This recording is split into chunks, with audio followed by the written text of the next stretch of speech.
Praise the Lord, ஹல்லேலூயா. கிறிஸ்துவுக்குள் பிரியமானவர்களே, இந்த அருமையான காலை வேளையிலும் தேவ சமூகத்துக்கு வந்த உங்கள் ஒவ்வொருவரையும் இயேசுவின் இணையற்ற நாமத்தினாலே அன்பின் வாழ்த்துக்கள். இந்த நாளிலும் தீத்து 1:15 அடியேன் வாசிக்கிறேன்.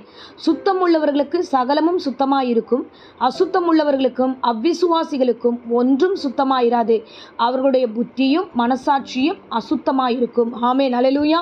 இந்த காலகட்டத்தில் நமக்கு முக்கியமாய் தேவைப்படுகிற பிரசங்கம் பாருங்க. பவுல் விதமாய் சொல்லுகிறார், சுத்தத்துக்கும் அசுத்தத்துக்கும் இருக்கிற வித்தியாசத்தை இவர் நம்மளோடு கூட பேசுகிறார். சுத்தம் உள்ளவன் ஒரு காரியத்தை பார்க்குறவன் அந்த காரியத்தில் சுத்தமாக எந்த பிரச்சனையும் இல்லாமல் இது ஓகே எல்லாமே நல்லா இருக்குன்னு நினச்சானா அது எல்லாமே நல்லா இருக்கும், சுத்தமாக இருக்கும்.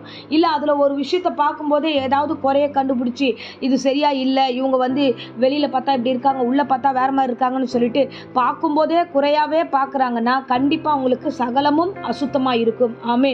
ஏன்னா அவங்க புத்தியும் மனசாட்சியும் அசுத்தமாக இருக்கிறதுனால தான் அவங்க பார்க்குற எல்லாத்தையுமே எப்படி இருக்குது அப்படின்னா அசுத்தமாக இருக்கிறது என்று பவுல் விதமாய் சொல்லுகிறார். ஆமென், ஹல்லேலூயா. பாருங்களேன், இயேசு கிறிஸ்து இதை பற்றி என்ன தெரியுமா சொல்கிறாரு? பவுல் சொன்னதை காட்டிலும் இயேசு கிறிஸ்து இன்னும் அழகாக சொல்லுகிறார். லூக்கா 11:40 நான் வாசிக்கிறேன் பாருங்க. மதிகேட்டரே, வெளிப்புறத்தை உண்டாக்கினவர் உட்புறத்தையும் உண்டாக்கவில்லையோ? ஸோ வெளிப்புறத்தை உண்டாக்கின நான், உள்புறத்தையும் நான் தானே உண்டாக்கினேன்.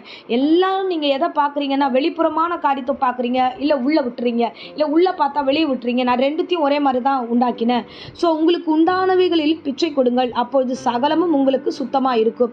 ஸோ உங்களுடையது உங்கள் காரியம், உங்கள் இருதயம் என்ன எப்படி விரும்புகிறதோ அதே மாதிரியே உங்களுக்கு உண்டானவைகளை மற்றவங்களுக்கு கொடுக்கும்போது சகலமும் சுத்தமாகும். அப்போ உள்ளுக்குள்ளே நம்ம ஒரு எண்ணத்தை வச்சுட்டு வெளிப்புறமாக ஒரு தோற்றத்தில் நம்ம காணப்படும்போது ஸோ நாம் தேவனுடைய பிள்ளைகளாக இருக்க வாய்ப்பே இல்லை. தேவனுடைய பிள்ளைங்க எப்படி இருக்கணும்னா சகல காரியத்தையும் சுத்தமாக இருக்கிறது என்று அவர்கள் விசுவாசிக்க வேண்டும். அதுதான் இயேசு கிறிஸ்து சொல்லுகிறார். இந்த மாதிரி வெளிப்புறத்தையும் உட்புறத்தையும் நான் தானே உண்டாக்கினேன், அப்போ ரெண்டுமே ஒன்றா தானே இருக்கும். அது எப்படி நீங்கள் டிஃப்ரென்ஸ் பண்ணி நீங்கள் பார்ப்பீங்க?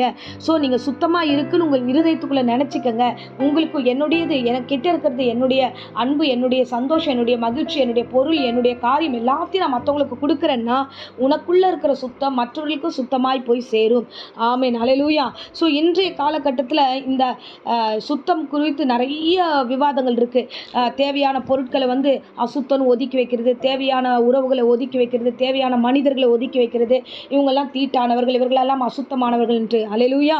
அப்படியெல்லாம் ஒன்று கிடையாது. ரோமர் 14:14 அவர் சொல்லுகிறார், ஒரு பொருளும் தன்னில் தீட்டுப்பட்டது அல்லதென்று இயேசு கிறிஸ்து நிச்சயித்திருக்கிறார். அவர் சொல்லுகிறார் என்ன தெரியுமா? ஒரு பொருளும், இந்த உலகத்தில் படைக்கப்பட்ட பொருளாகட்டும், ஸோ அது மனுஷனாகட்டும் இல்லை மற்ற காரியங்களாகட்டும் எல்லாமே சுத்தம் உள்ளது தான். அதுக்குள்ளே எதுவுமே தீட்டு உள்ளது என்பது கிடையாது.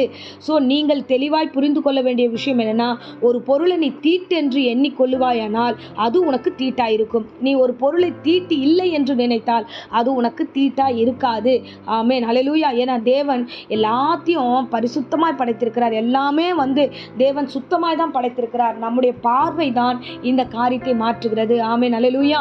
பாருங்க, பொதுவாகவே நம்ம நிறைய காரியங்களை பார்க்குறோம். பார்த்தீங்கன்னா யாராவது ஒருத்தருங்க ட்ரெஸ்ஸிங் சரியாக வரல, ஒரு மாதிரி இருக்காங்க அப்படின்னு பார்க்கும்போது சரி சுத்தமாக இருக்கிற பிள்ளைங்க என்ன பண்ணுவாங்கன்னா, மனசு சுத்தமாக இருக்கிறவங்க அதை சரி கண்டுக்காமல் பட்டுன்னு கடந்து அதை போயிடுவாங்க சரியா இல்லைன்ட்டு. ஆனால் அசுத்தமாக இருக்கிறவங்க அதை பார்ப்பாங்க, அதை பேசுவாங்க, அதை கேலி பண்ணுவாங்க, அதுக்கப்புறமா அந்த காரியத்தை குறித்து குற்றப்படுத்துவாங்க. ஸோ அவங்களுடைய பார்வையும் அவங்களுடைய இருதயத்தின் எண்ணமும் புத்தியும் அது தவறுதலான காரியங்களை பேசும்படியாய் தூண்டுகிறது. ஸோ நம்ம பார்க்குற ஒரு விஷயம், நாம் சொல்லுகிற விஷயம், நம்ம காண்கிற விஷயம் எல்லாமே தேவன் என்ன தெரியுமா சொல்லுகிறாரு? நான் எல்லாத்தையும் ஒழுங்காக தான் வச்சுருக்கேன், நான் ஒழுங்காக தான் படைச்சிருக்கேன், உள்ளும் புறமும் நேர்த்தியாக தான் நடத்தியிருக்கேன். ஸோ நீங்கள் பார்க்குற பார்வையை சுத்தமாக பாருங்கள். உங்கள் பார்வை உங்களுடைய இருதயத்தில் சுத்தமாக இருந்தால் நீ பார்க்குற பார்வையும் சுத்தமாக இருக்கும். அப்போது உங்களை சுற்றி இருக்கிற எல்லா காரியத்தையும் நீங்கள் தீட்டுள்ளது என்று பார்க்காம சுத்தமுள்ளது என்று பார்த்தீங்கன்னா சகலமும் சுத்தமாக இருக்கும், சகலமும் உனக்காக சுத்தமாக்கப்படும், சகலமும் உனக்கு நன்மையாக ஏதுவாய் முடியும். ஆமென், ஹல்லேலூயா. ஆகையால் இந்த பார்வையை குறித்து உங்கள் இருதயத்தினுடைய காரியங்களை குறித்து தெளிவாக இருப்போம். இருதயத்தில் சுத்தமாக நாம் வைத்துக்கொள்ளும், அப்போ தான் பார்வை சரியாக இருக்கும். அப்போ நாம் ஒவ்வொரு விஷயத்தையும் பரிசுத்தத்தோடு அணுக வேண்டும், சுத்த இருதயத்தோடு அணுக வேண்டும். தேவன் படைத்த படைப்பை சகலமும் தீட்டு இல்லை என்று விசுவாசிக்கிற பிள்ளைகளாய் நாம் மாற வேண்டும். ஆமென். ஸோ அது உணவாகட்டும், மனிதர்களாகட்டும், ஸோ மற்ற எல்லா காரியமாகட்டும் எல்லாமே சுத்தம் உள்ளது என்று விசுவாசிங்க. கர்த்தர் தாமே உங்கள் ஒவ்வொருவரையும் ஆசீர்வதிப்பார். ஆமென். இப்பொழுதும் அடியேன் உங்களுக்காக ஜெபிக்கிறேன். அன்பு ரட்சகா, இந்த அருமையான தருணத்துக்காக ஸ்தோத்திரம். ஆண்டவரே, எங்களுடைய ஆவிக்குரிய வாழ்க்கையில் இந்த காரியத்திற்காக நன்றி செலுத்துகிறோம். எங்கள் பார்வையும் எங்கள் புத்தியும் ஆண்டவரே எங்கள் இருதயத்தின் நினைவுகளும் சுத்தமாக இருக்க வேண்டும் என்று நீர் விரும்புகிறேன். நாங்கள் பார்ப்பதெல்லாம் அசுத்தமாய் பார்க்க ஆரம்பிக்கிறோம்.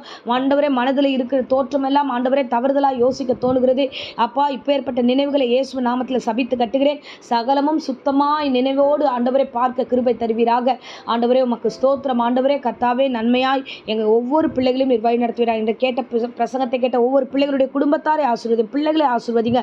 சகலமும் நன்மைக்கு எதுவாய் நடத்தும். வியாதியோடு பலவீனத்தோடு யாராகிலும் இந்த பிரசங்கத்தை கேட்டுக்கொண்டுதான் பூரண சுகத்தையும் ஆரோக்கியத்தையும் பத்திரமாய் பாதுகாத்துக்கொள்ளும். தழும்புகளாலே சுகம் உண்டாகட்டும். ஒவ்வொருவரையும் வழிநடத்தும்.